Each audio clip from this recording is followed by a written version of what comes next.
Hello friends, कैसे आप सब? होप सब अच्छे होंगे।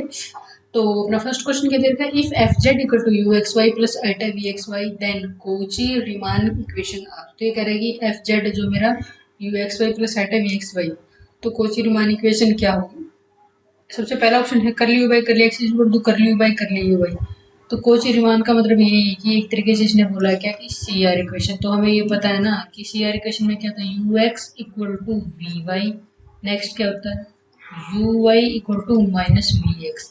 अब ये यू एक्स क्या है, curly U by curly x से तो है करली वी बाई करली वाई, इस तरीके का फॉर्मेट। तो फर्स्ट है जो curly U by curly X equal to curly U by curly Y है, ये नहीं बनेगी बात। दूसरा है curly U by curly x है करली यू बाई करली, तो ये वाला फॉर्मेट है। तो इसमें क्या है कि गाइज आई थिंक सो कि इसमें है ना थोड़ा सा मिसप्रिंट है, तो करली वी आएगा यहाँ पे जो। तो curly U by curly X curly V by curly Y, ठीक है। दूसरा क्या, curly U by curly Y minus curly V by curly X. तो ये वाला ऑप्शन अपना ट्रू हो रहा है, ठीक है। क्योंकि इसमें थोड़ा सा मिसप्रिंट, क्योंकि यहाँ पे इसमें जो दे रखा था करली यू ही दे रखा था दोनों में, लेकिन होता ही है अपना, ठीक है। तो फर्स्ट क्वेश्चन है। सेकंड इज दिस, क्या दे रखा है दूसरा क्वेश्चन हमें? दूसरा इन्होंने दिया कि एफ टी इक्वल टू ए की power minus two T plus cos three T Laplace transform of the function is, क्या रहेगा? तो फर्स्ट ऑप्शन है this one by S plus two plus three by S के प्लस नाइन, बी है one by S plus two plus S by S के plus nine, सी है one by S plus two plus three by S के plus three, D none of this. तो सबसे पहले हमें क्या है कि लाप्लास अगर मेरे को निकालना है कि Laplace of F of T, तो क्या करेंगे, दोनों पे अप्लाई कर देंगे। इंडिविजुअली करवा चुकी हूँ गाइज मैं, इसलिए थोड़ा सा जल्दी करवा रही हूँ। लाप्लास ऑफ ई की पावर माइनस टू टी और Laplace of cos D T, ठीक है। तो नेक्स्ट अगर मैं बात करती हूँ यहाँ पे, तो ये अगर मैं इसकी बात करूँ तो ये क्या होता है अपना, सॉरी, यहाँ पे जो होता है कि लाप्लास ऑफ ई की पावर ए टी क्या रहता है, वो रहता है मेरा वन बाई एस माइनस ए, ठीक है। तो यहाँ पे इसका जो लाप्लास होगा वो क्या रहेगा मेरा, वो रहेगा यहाँ पे one by S plus to, क्योंकि अगर यहाँ पे प्लस है तो यहाँ पे माइनस आएगा, और यहाँ पे अगर माइनस लिख दिया तो यहाँ पे प्लस आ जाएगा, वो बड़ी बात, ठीक है। सेकंड क्या, Laplace of cos three T, तो cos Laplace of cos A T, cos S, S की साउंड आ रही पीछे तो ऊपर एस रहेगा, नीचे क्या रहेगा एस के प्लस ए स्के। तो याद करने का तरीका बता रही हूँ। ए की जगह पे कितना है, तीन है, तो फिर क्या रहेगा एस डिवाइड बाई एस के प्लस नाइन, ठीक है। तो अब देख लेते किस फॉर्मेट में आंसर है। हाँ, इसी फॉर्मेट में, तो क्या रहेगा one by S plus two plus S by S के plus nine. Option B is the correct answer. और एक चीज़ और मैं आपको बताऊँ, आपको ये अगर बिल्कुल जल्दी निकालना तो ये वाले जो पहले वाले का मत निकालो, क्योंकि पहले वाले का बिल्कुल सेम है, ऑप्शन चेक करके दो। आप दूसरे वाले का निकालो, और दूसरे में भी अगर बात करें तो बाकी में तो तीन तीन है, एक ही वैल्यू और ऊपर एस तो सिर्फ एक में ही है, ठीक है। तो जल्दी निकल जाएगा। नेक्स्ट गाइस, अपने थर्ड क्वेश्चन क्या देगा हमें, ये देगा ये real valued bounded function F x is Riemann integrable on interval. तो अब देखिए, मैं अगर आपको बताऊँ, ऑप्शन बाद में देखूंगी। तो ये कह रहा है कि एक रियल वैल्यूड फंक्शन है, उसको मैं रीमान इंटीग्रल ग्रेबल कब बोलूँगी, जब lower integral F X D X equal to upper integral F X D X, ठीक है। अगर ये वाली कंडीशन सेटिस्फाई कर रहा है ना, तो वो मैं इसको क्या बोल दूंगी, रीमान इंटीग्रेबल हो जाएगा, ठीक है। तो अब देखिए ऑप्शन ऑप्शन से देखते हैं। पहला क्या है कि लोअर इंटीग्रल से अपर इंटीग्रल दोनों एग्जिस्ट करने चाहिए, नहीं इक्वल होने चाहिए। तो सेकंड ऑप्शन में lower integral not equal to upper integral, ये भी गलत हो गया। थर्ड ऑप्शन देखिए, lower integral F X D X equal to upper integral equal होनी चाहिए, तो रीमान इंटीग्रेबल हो जाएगा, ठीक है। Option C is the correct, ठीक है। नेक्स्ट फोर्थ क्वेश्चन क्या देगा है, जब फोर्थ क्वेश्चन हमें दे रखा है कि the value of contour C Z square minus Z plus one divide by Z minus one D Z if C is circle mod Z equal to one, ठीक है। तो इसने कहा है कि अब मुझे इसकी वैल्यू निकालनी है। तो सबसे पहले मैंने ये बताया था आप लोगों को, सबसे पहले जो हमें फॉर्मेट दे रखा है उसको लिख लेते हैं। और इस तरीके अगर मेरे को इंटीग्रल निकालना है, और यहाँ पे mod Z equal to one दे रखा है, मतलब एक जो मेरे को दे रखा है सर्कल जिसकी रेडियस क्या है, वन है, जीरो जीरो रेडियस वन है, ठीक है। तो देखिए अब हम मैंने ये बताया था इसको समस्या कहाँ पे, इसको समस्या है जेड इक्वल टू वन पे, क्योंकि जेड इक्वल टू वन पे ऊपर वाला पार्ट तो मेरा क्या रहता है, नॉन जीरो रहता है, और नीचे वाला क्या हो रहा है, जीरो हो रहा है, तो इनफाइनाइट बन रहा है, ठीक है। तो फिर नेक्स्ट अगर मैं बात करूँ यहाँ पे, तो जेड इक्वल टू वन पे समस्या, मतलब जेड इक्वल टू वन पे क्या है, simple pole. Z equal to one पे क्या है गाइस, सिंपल पोल।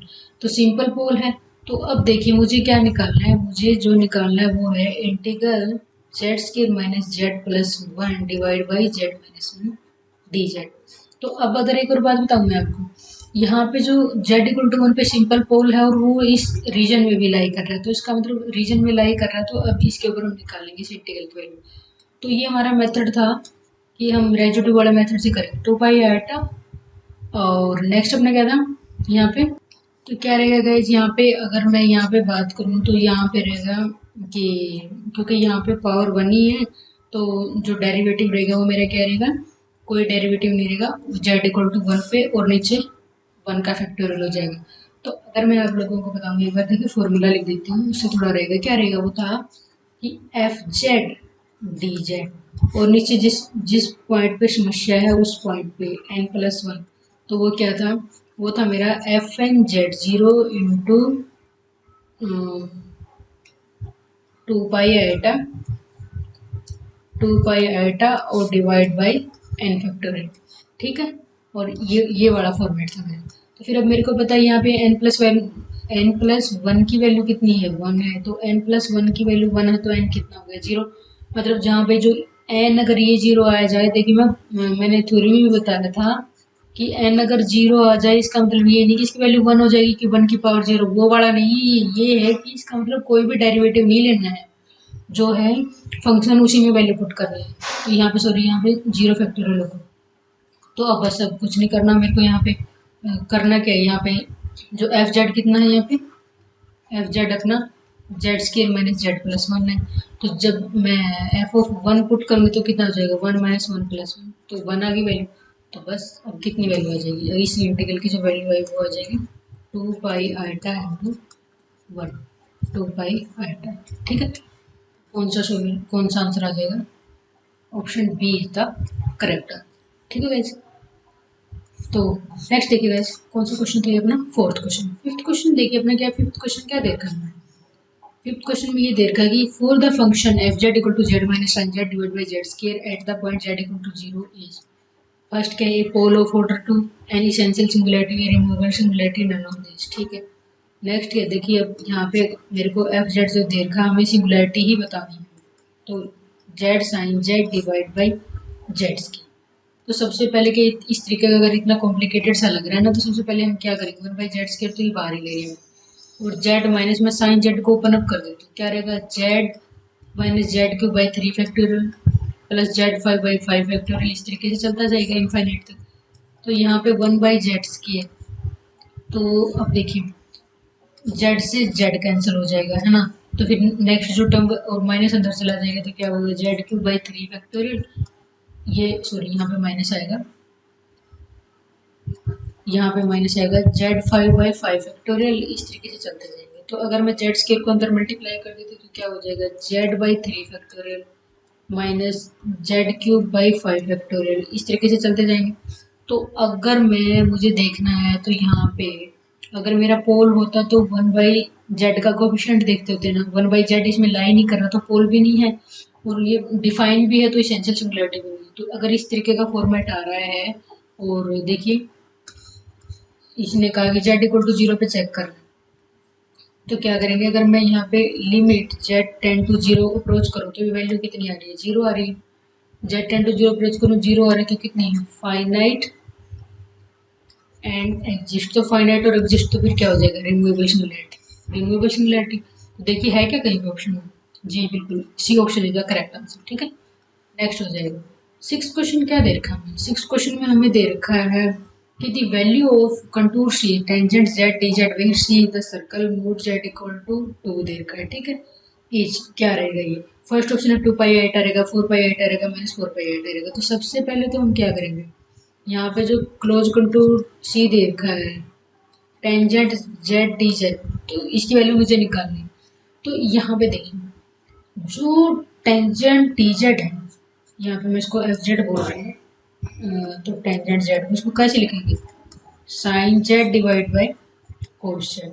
अब मैंने ये कहा था अगर कॉम्प्लेक्स में इंटीग्रेशन निकालना है सबसे पहले तो उसकी क्या सिंगुलैरिटी चेक करते हैं। तो सिंगुलैरिटी यहाँ पे चेक करेंगे तो मेरे को पता है कि कोस जेड कहाँ कहाँ पे जीरो होता है, plus minus pi by two पे।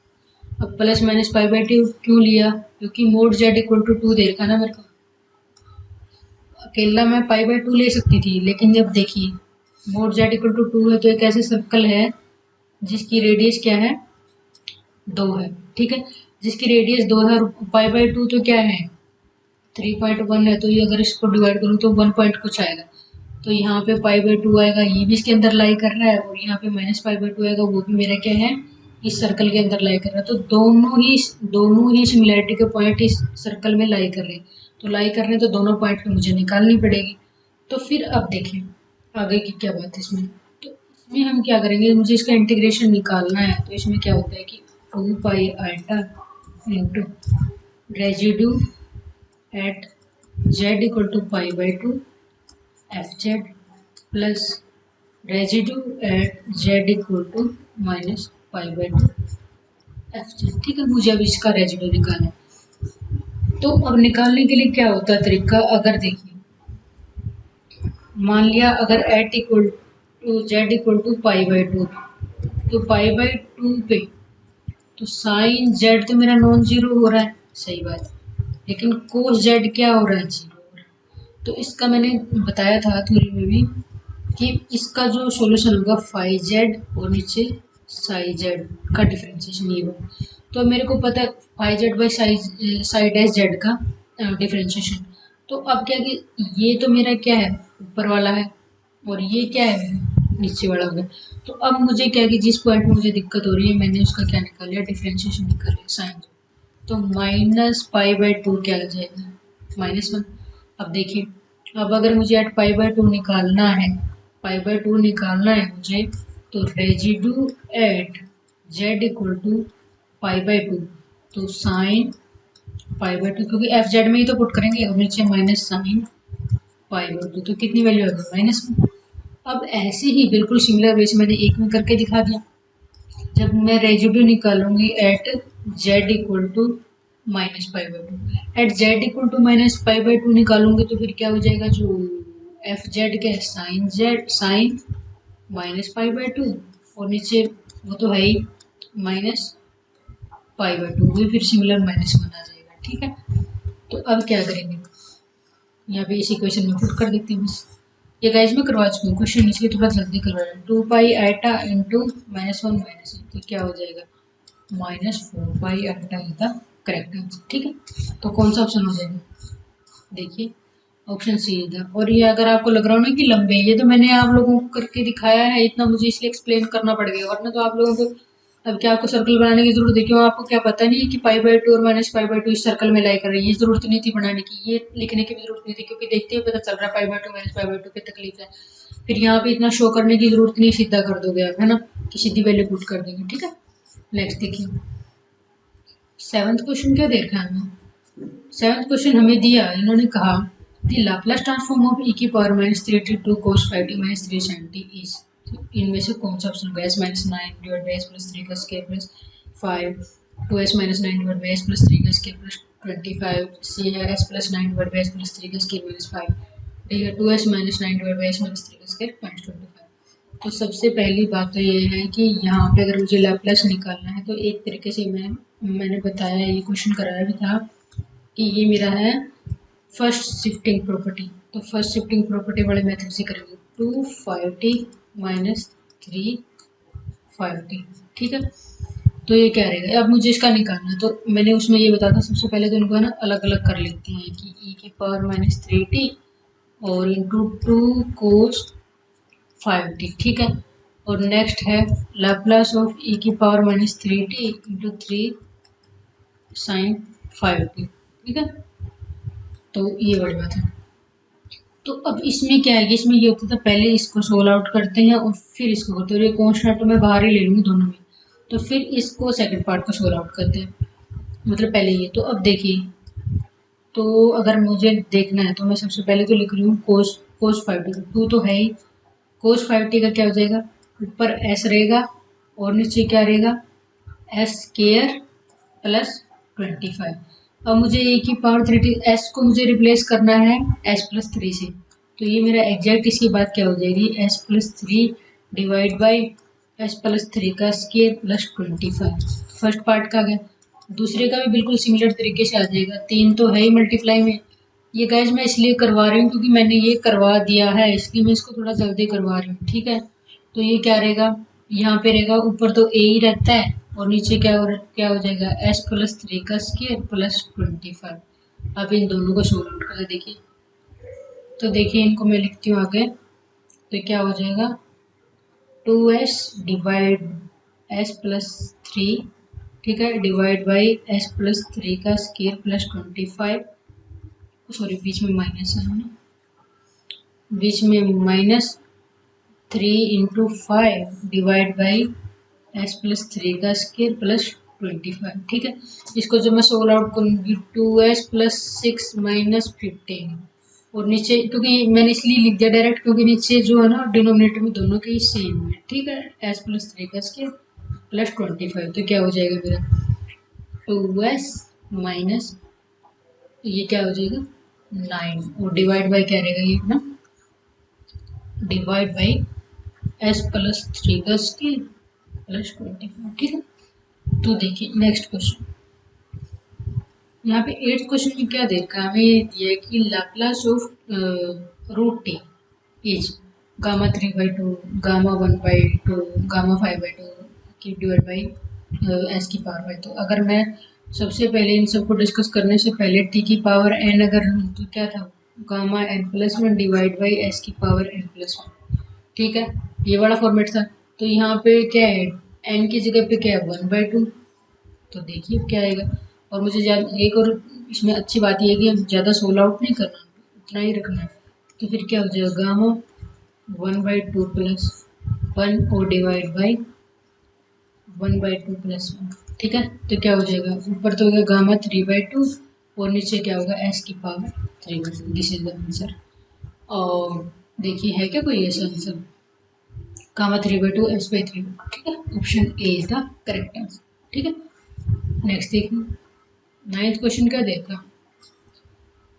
9th क्वेश्चन में यदि Fourier transform of e⁻x²/2 is क्या रहेगा, e⁻x²/4 रहेगा, √π/2 e⁻x²/2 रहेगा, या दिस कौन सा आएगा, ठीक है। तो सबसे पहले अगर मैं बात करूँ फोरियर ट्रांसफॉर्म की, तो फोरियर ट्रांसफॉर्म मेरा होता है -∞ से ∞ e⁻σx इंटू fx dx। तो यहाँ पे -∞ से ∞, सॉरी, तो नेक्स्ट जो पार्ट रहेगा वो क्या रहेगा, e⁻σx इंटू fx क्या है, fx है e⁻−x²/2 dx, ठीक है। तो इसको थोड़ा सोल आउट करते हैं, इस फॉर्मेट में लाने के लिए ही अब हम इसको थोड़ा सोल आउट करेंगे। तो मैंने क्या किया, -∞ से ∞ मैंने इसलिए कर दिया क्योंकि विद रिस्पेक्ट टू एस है, और ये जो e⁻⁻s है ये एस का भी फंक्शन है और एक्स का भी, तो एस और एक्स को अलग अलग करने के चक्कर में मैं कर रहा हूँ। तो मैंने क्या कर दिया, x + s का square divide by 2 into e⁻⁻s²/2 dx। मैंने इसको सोल्व आउट कर दिया। कैसे सोल्व आउट किया, बस सिंपली कुछ नहीं किया, मैंने क्या कर दिया कि s²/2 ऐड कर दिया और s²/2 सब्ट्रैक्ट, इन दोनों को ऐड कर देंगे। देखिए e⁻⁻sx - x²/2 है, इसी में मैंने s²/2 ऐड कर दिया और s²/2 ही सब्ट्रैक्ट कर दिया। उसके बाद फिर क्या कर दिया, यहाँ से मेरे को फ़ायदा ये होगा, e⁻−s²/2 है ना, वो मेरा बाहर आ जाएगा, एक मेरे को इंडिविजुअल टर्म मिल गई। तो इंडिविजुअल टर्म मिल गई तो e⁻−s²/2 -∞ से ∞। इसको एक बार थोड़ा ढंग से लिख लेते हैं, ऐसे थोड़ा सा सही सा नहीं हो रहा है। तो यहाँ पे मैंने क्या किया, e⁻−s²/2 ये बाहर आ गया, -∞ से ∞, तो अंदर क्या बच गया, -x + s डिवाइड बाई 2 का स्क्वायर dx। तो ये क्या होता है, इसके एक हमारे पास फॉर्मूला होता है, क्या होता है फॉर्मूला, देखिए फिर देखिए एक अपने पास फॉर्मूला होता है। फॉर्मूला क्या है, देखिए मैं बता रही हूँ, यहाँ पे नोट डाउन कर लेना, -∞ से ∞ की पावर -x + b का स्क्वायर डिवाइड बाई a, ठीक है, और नीचे क्या है dx हो। तो ये क्या होता है, अंडर रूट, ध्यान से सुनिएगा, अंडर रूट a पाई जो नीचे होगा वो वाला। और जो ये b है ना, b को तो आपको सोचना ही नहीं है, ये कॉम्प्लेक्स नंबर ही होगा, कॉम्प्लेक्स नंबर ही होगा ये। तो फिर क्या हो जाएगा, अब यहाँ पे बस मुझे क्या करना है, यहाँ पे ए की जगह पे एक्स प्लस आइटा है और ये बी की जगह पे है और इस स्क्वायर तो क्या हो जाएगा ई की power minus S square by 2 और इनटू क्या हो जाएगा अंडर रूट ए पाई है तो यहाँ पे क्या हो जाएगा अंडर रूट 2 पाई। ठीक है, होप्स होगी समझ में आएगा ये बड़ा फॉर्मूला। तो फिर ई की power minus S square by 2 into under root 2 pi, तो कौन सा ऑप्शन हो जाएगा, option D is the correct answer. Hope so understand. ठीक है, तो नेक्स्ट देखिए 10th question.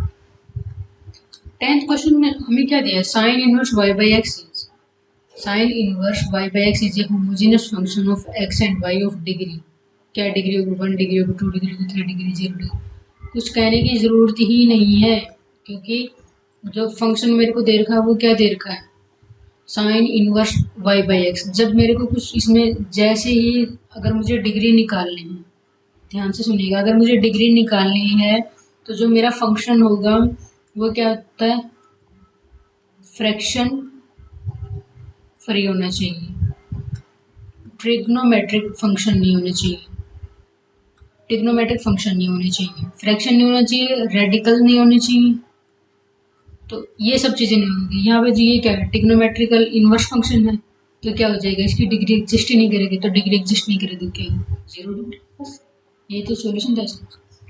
Hope so guys आप लोगों को अच्छा लगा होगा सॉल्यूशन। अगर आप कंप्लीट कोर्स लेना चाहते हैं पीजीटी स्क्रीनिंग का तो please download that PGT plus पे, और आप किसी भी क्वेरी के लिए व्हाट्सअप कर सकते हैं, कॉल कर सकते हैं 7056243289 पर। इसके अलावा अगर आप टीजीटी पीजीटी स्क्रीनिंग मैथ की तैयारी करना चाहते हैं तो आप कॉन्टैक्ट कीजिए और आपको वीडियो लेक्चर प्रोवाइड किए जाएंगे, टेस्ट सीरीज होगी, डाउट ग्रुप होगा, आपका पीडीएफ प्रोवाइड करवाई जाएगी। तो मिलते हैं नेक्स्ट लेक्चर में, तब तक के लिए जय हिंद जय भारत।